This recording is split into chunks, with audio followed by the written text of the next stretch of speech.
Hello students, आज के lecture में हम last method of speed control study करेंगे, that is injecting slip frequency EMF into rotor circuit. इससे प्रीवियस वाले लेक्चर में हम लोगों ने adding rheostat in stator circuit, adding external resistance in rotor circuit और कास्केड कंट्रोल स्टडी कर लिया था। नाउ अब आते हैं अपने last method of speed control, that is injective slip frequency EMF into rotor circuit.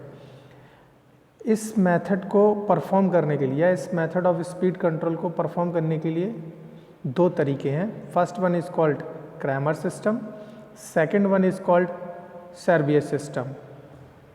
तो सबसे पहले हम लोग क्रैमर सिस्टम के बारे में जानेंगे, कैसे हम इसके थ्रू स्पीड कंट्रोल करते हैं। इससे पहले हम आते हैं इसके नेम पर, जो कि है हमारा injective slip frequency EMF into rotor circuit. तो हम इस मेथड में रोटर साइड पर, जो हमारी रोटर साइड है उस पर वोल्टेज इंजेक्ट करते हैं। कैसे करते हैं? वो जो मेथड है उसके टू टाइप्स, क्रैमर्स और सर्बियस। तो वन बाय वन हम पहले क्रैमर्स स्टडी करेंगे, देन सर्बियस। इस लेक्चर में मैं क्रैमर सिस्टम डिस्कस करूंगा क्योंकि इम्पॉर्टेंट है, हर बार आता है, पूछा जाता है। सर्बियस इतना इम्पॉर्टेंट नहीं है और ना ही पूछा जाता है इतनी, क्रैमर इम्पॉर्टेंट है। तो कैसे हम रोटर साइड ईएमएफ को इंजेक्ट करते हैं, ये हमें सीखना है, जानना है। तो आते हैं हम अपने क्रैमर सिस्टम पे। तो क्रैमर सिस्टम का ये रहा आपके पास सर्किट डायग्राम, स्लाइड में शो हो रहा है। आपकी 3 फेज सप्लाई है RYB, एक आपकी मेन मोटर है जिसकी स्पीड आपको कंट्रोल करनी है।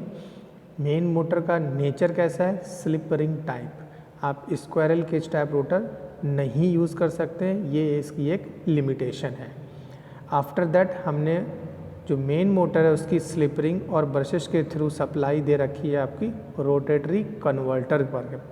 रोटेटरी कन्वर्टर का क्या काम है आगे डिस्कस करेंगे। देन इसी पर सेम शाफ्ट पर कनेक्ट है आपकी एक डीसी मोटर। डीसी मोटर के जस्ट अबव आपका एक एक्साइटेशन सिस्टम है जिसमें रेजिस्टेंस R लगा हुआ है, जिसको हम फेड कर रहे हैं फ्रॉम डीसी सप्लाई। जो रोटेटरी कन्वर्टर है उसमें भी आपने स्लिप रिंग और ब्रशेस यूज़ किए हैं, इनका भी वर्क हम आगे देखेंगे। तो ये है हमारा experimental setup for Kramer system. Now come to the theory part. अब it consist of main induction motor, that is M।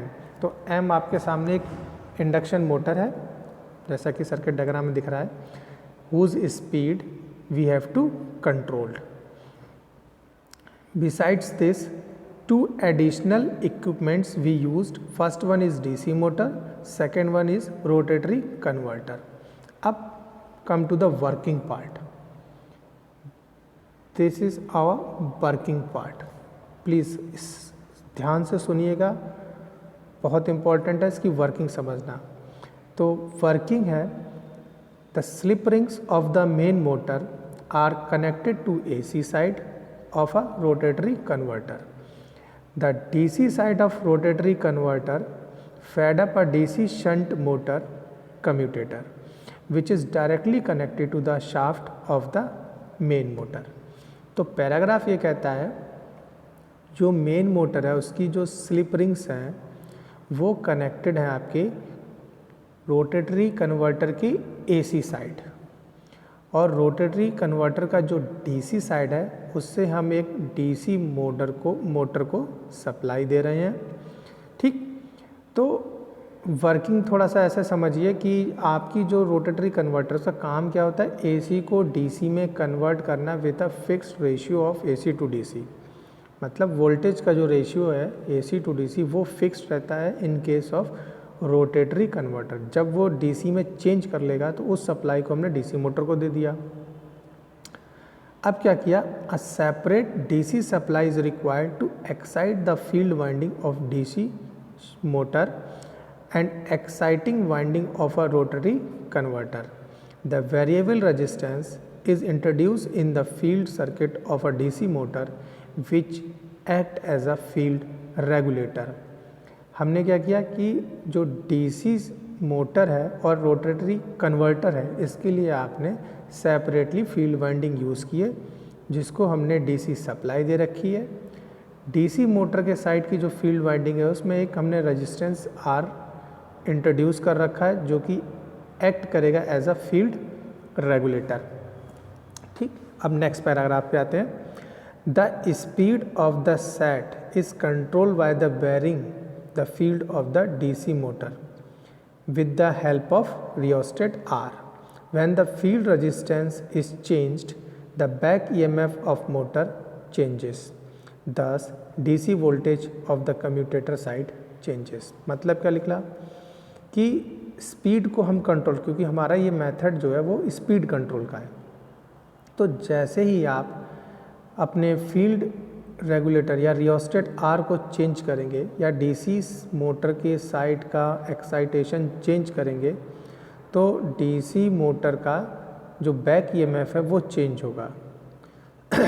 अब डीसी मोटर का बैक ईएमएफ चेंज होगा मतलब वो अपने ही कॉज का अपोज करेगा, तो बट ऑब्वियस सी बात है जो वोल्टेज कम्यूटेटर पे अवेलेबल होगी वो भी चेंज होगी।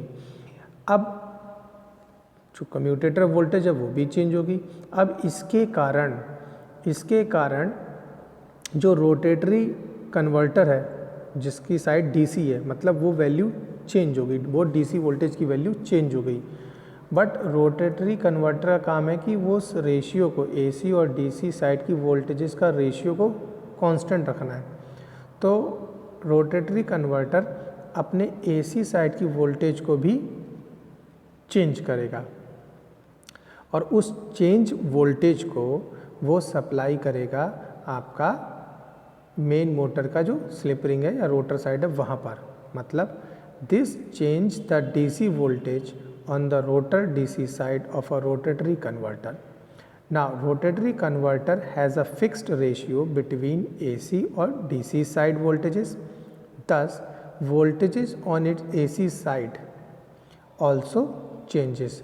This AC voltage is given to the slip rings of the main motor, so the voltage injected, line समझिए, so the voltage injected in the rotor of main motor changes which produces the required speed control.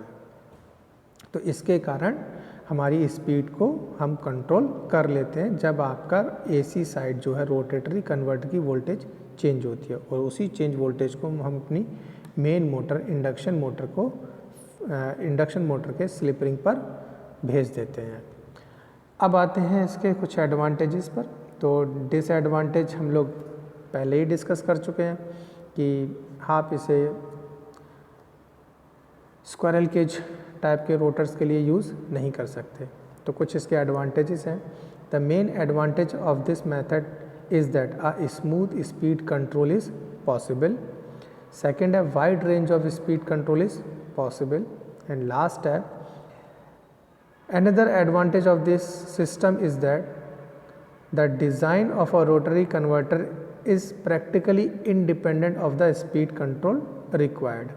Similarly, if rotary converter is overexcited, it draws leading current, and thus power factor improvement is also possible along with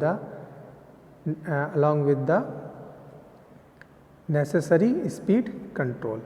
मतलब कि speed control करने के साथ साथ आप इसमें एक चीज़ और कर ले रहे हैं, वो है हमारा पावर फैक्टर इम्प्रूवमेंट। तो इस मेथड की हेल्प से हम पावर फैक्टर इम्प्रूवमेंट भी कर सकते हैं।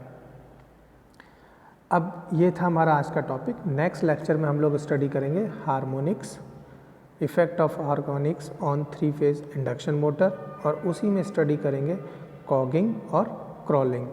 लेकिन लेक्चर ख़त्म करने से पहले मैं एक बार इस मेथड को फिर से आपको लिए रिवाइज करूँगा। एक बार फिर से हम लोग डिस्कस करेंगे क्रैमर सिस्टम को। क्रैमर सिस्टम, सबसे पहले जो हमारी हेडिंग थी वो थी injective slip frequency EMF into rotor circuit. ये हम रोटर सर्किट में कैसे ईएमएफ को इंजेक्ट करते हैं उसके मेथड्स हैं। तो क्रैमर सिस्टम हमने स्टडी किया। सर्वियर सिस्टम हम इतना डीपली स्टडी अभी नहीं कर रहे हैं, अभी इस वीडियो लेक्चर में सिर्फ क्रैमर सिस्टम। तो उसका सर्किट डायग्राम देखा, मेन मोटर है, डीसी मोटर है और रोटेटरी कन्वर्टर है। रोटेटरी कन्वर्टर क्या है, एसी को डीसी में चेंज करता है with a fix ratio of AC और डीसी वोल्टेजेस। वर्किंग समझी कि सबसे पहले हम रोटेटरी कन्वर्टर को सप्लाई देंगे, उसकी जो डीसी साइड है उससे डीसी मोटर को सप्लाई देंगे। फिर आपने फील्ड वाइंडिंग्स यूज़ कर रखी हैं दोनों के लिए, जिसमें एक रियोस्टेट एक आर लगा रखा है। तो स्पीड कंट्रोल हम कैसे करेंगे, हम आर को वेरी करेंगे। जब आर वेरी होगा तो जो डीसी मोटर का बैक ईएमएफ है वो वेरी होगा, जिसके कारण कम्यूटेटर साइड पे वोल्टेज चेंज अकर हो जाएगा, डीसी वोल्टेज चेंज अकर होगा। अब जैसे ही ये डीसी वोल्टेज चेंज अकर होगा तो ऑटोमेटिकली जो आपका क्या नाम इसका रोटेटरी कन्वर्टर है, रोटेटरी कन्वर्टर क्या करेगा, इसको एक फिक्स रेशियो को फिक्स रखने के लिए एसी साइड की वोल्टेज को चेंज करेगा। और वो चेंज वोल्टेज हम किसको सप्लाई कर देंगे, मेन मोटर या इंडक्शन मोटर के स्लिप रिंग्स पर। Hence we achieve the required speed control. Disadvantage, used only for slip ring या wound drive rotors. Advantage, smooth speed control is possible, wide range of speed control possible, or last, beside speed control it also act as a power factor improvement device. Thank you.